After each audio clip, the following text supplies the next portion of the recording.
फिर से हम हाजिर हैं आपके सामने आईक्यू का एक और कॉन्सेप्ट लेकर के।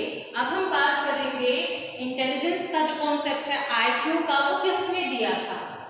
द वर्ड आईक्यू, सबसे पहले आईक्यू वर्ड को सबसे पहली बार किसने दिया था? वो दिया था विल्हेम स्टर्न ने। विल्हेम स्टर्न ने 1912 में इस कॉन्सेप्ट को दिया था। He was a German psychologist, German psychologist थे। इन्होंने बार्सिलोना यूनिवर्सिटी में सबसे पहली बार इस वर्ड को आईक्यू को सबसे पहली बार यूज किया था। फॉर्मूला नहीं दिया था। फॉर्मूला किसने दिया है? फॉर्मूला दिया है एल्फ्रेड बिने ने। आईक्यू का फॉर्मूला सबसे पहली बार किसने दिया था? एल्फ्रेड बिने ने ये फॉर्मूला दिया था। फॉर्मूला क्या है? Mental as upon chronological S multiply by 100। Alfred बिने एक फ्रेंच साइकोलॉजिस्ट हैं। उन्होंने जब ये फॉर्मूला दिया तब उन्होंने यहाँ पर कॉन्सेप्ट दिया था मेंटल एज का। मेंटल एज का कॉन्सेप्ट उन्होंने कब दिया है? 1905 में दिया। सबसे पहली बार जब इस फॉर्मूला को यूज किया गया था स्टैनफोर्ड यूनिवर्सिटी में, तब इस फॉर्मूला को यूज किया गया था, इस टेस्ट को यूज किया गया था on mentally retarded students. Mentally retarded students की मेंटल इनडेफिशिएंसी को जानने के लिए इस फॉर्मूला को सबसे पहली बार यूज किया गया था। लेकिन बाद में उनके स्टूडेंट थे जिनका नाम था लुइस टर्मन। लुइस टर्मन ने 1916 में इस टेस्ट को इंग्लिश लैंग्वेज में अमेरिकन स्टूडेंट्स के ऊपर, जब पहली बार टेस्ट बनाया गया था ये वाला आईक्यू का टेस्ट, तो ये रशियन लैंग्वेज में बनाया गया था, सॉरी फ्रेंच लैंग्वेज में बनाया गया था, क्योंकि ये फ्रेंच साइकोलॉजिस्ट थे। ठीक, फिर उसके बाद इसको इंग्लिश में सबसे पहली बार यूज किया था उनके स्टूडेंट गोडार्ड ने, और फिर बाद में उसको यूज किया गया फॉर द नॉर्मल चिल्ड्रन 1916 में by the student of Alfred बिने, जिनका नाम था लुइस टर्मन। लुइस टर्मन ने स्टैनफोर्ड यूनिवर्सिटी में इसको पहली बार यूज किया था नॉर्मली एबल्ड चिल्ड्रन के ऊपर, और इसको नाम दिया था स्टैनफोर्ड बिने टेस्ट। और जब उन्होंने इसको यूज किया लुइस टर्मन ने इस टेस्ट को, तब उन्होंने कुछ नोशंस दिए थे आईक्यू के। इसके बाद हम उन नोशंस को करेंगे कि वो नोशंस क्या दिए गए हैं लुइस टर्मन के द्वारा।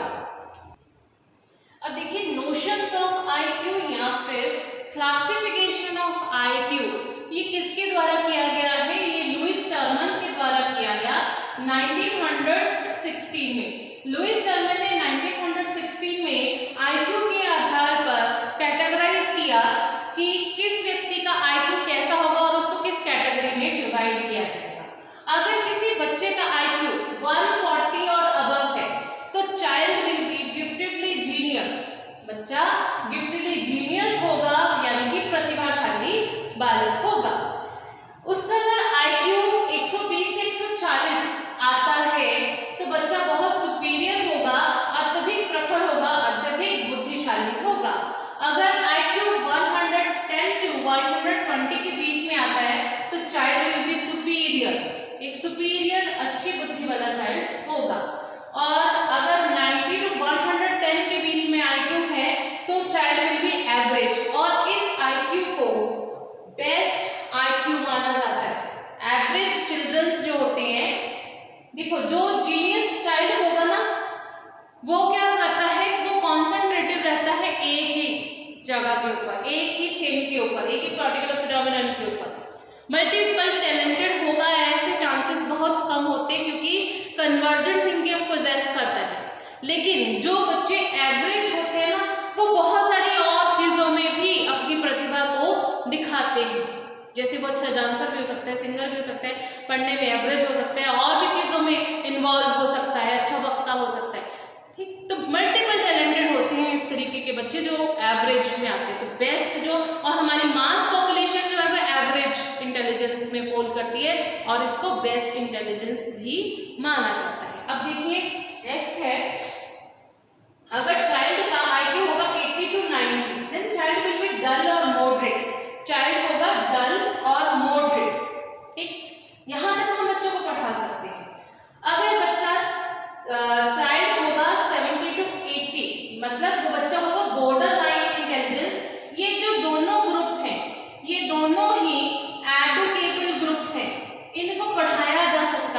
ये बच्चे नॉर्मल क्लासरूम में सामान्य बच्चों के साथ बैठ करके सामान्य सिलेबस पढ़ सकते हैं, इनको पढ़ाया जा सकता है।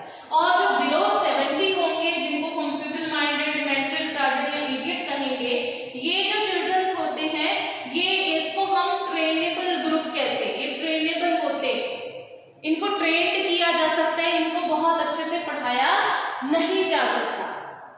लेकिन बाद में लुइस जर्मन ने लो आईक्यू को भी अलग अलग डिफरेंट कैटेगरीज में डिवाइड किया, जिसमें उसने कहा कि अगर बच्चा 50 to 70 आईक्यू पोजेस करेगा तो चाइल्ड विल बी मोरन और फीबल माइंडेड, यानी कि मंद बुद्धि बालक होगा, फीबल माइंडेड होगा, कमजोर दिमाग बालक होगा।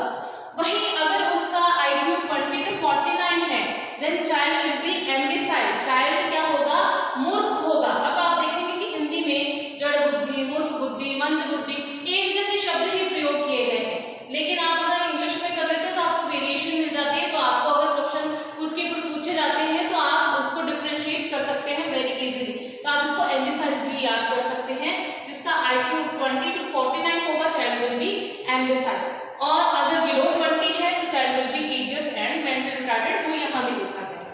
अब इसके ऊपर एक क्वेश्चन पूछा जाता है आपको कि मेंटल रिटार्डनेस अगर किसी चाइल्ड में होगी तो उसका आईक्यू कैसा होगा। ऑप्शन में एक ऑप्शन आपको होती है बिलो 70, दूसरी ऑप्शन में आपको 50 to 70, 20 to 49 एंड बिलो 20, ये भी लिखा गया होता है। तो आप क्या आंसर करके आएंगे, आप आंसर लगा के आएगा बिलो 70, क्योंकि इससे अगर आप बिलो 20 लगाते हैं या 49, 20 to 49 लगाते हैं तो इसके ऊपर वाले हाईली इंटेलिजेंट या इंटेलिजेंस या एवरेज की कैटेगरी में नहीं आते, वो मेंटल रिटार्डनेस की ही कैटेगरी में आते हैं। तो दैट्स व्हाई आपको वहां पर आंसर क्या करना होगा, बिलो 70। बिलो 70 जो होगा बच्चा वो मेंटली रिटार्डेड होगा, ठीक है।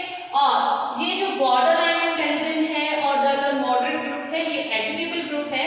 और इसमें भी वो बच्चे जो 50 to 70 की रेंज में आते हैं वही ट्रेंड किए जा सकते हैं, क्योंकि ये जो चाइल्ड होते हैं ये मल्टीपल इनडेफिशिएंसी के साथ आते हैं, बहुत सारी मल्टीपल डेफिशिएंसीज होती है इन बच्चों में, ठीक है। अलग अलग प्रकार के और भी अवरोध इन बच्चों में पाए जाते हैं और भी डिसेबिलिटीज पाई जाती हैं।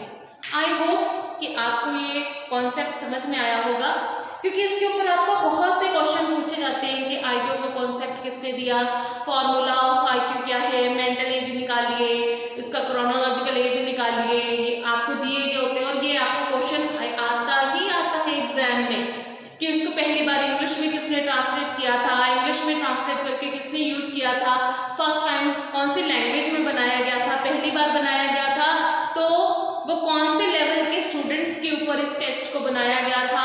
फिर आईक्यू के नोशन आपको पूछे जाते हैं। ये एवरेज वाला तो बहुत बार एग्जाम में, हिमाचल के टैट के एग्जाम में बहुत बार पूछा जा चुका है।